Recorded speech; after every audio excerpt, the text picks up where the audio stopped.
Good afternoon. I want to share with you some tricks of the trade and also what type of materials you'll need to install this beautiful natural stone to a concrete block. Can't wait to show you.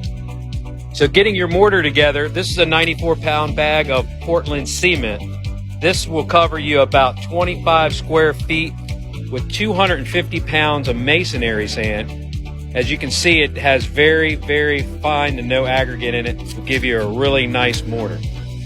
You then take your concrete block, scratch coat it with mortar, put that mortar on the back of your stone, adhere your stone to the block.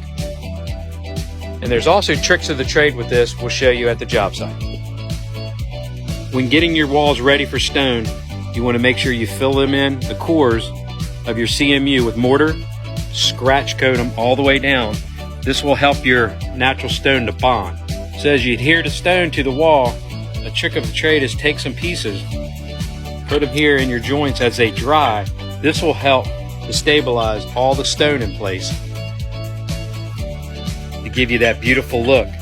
Without this, they could sag, so this really will save. That's what skilled masons do. They use these pieces of shard material placed right in the joints. Dip the stones to make sure that they're ready to go. As you can see, we're doing here. We have our mortar. We're dipping to make them look nice. Butter the back and placing right in place. Taking that piece of shard there, we're going to keep it level for a while and let it dry. As it dries, you can see how beautiful this walls are coming along. More attention to detail right here, coming right up all the way up along this patio. Could be one beautiful job and one happy homeowner.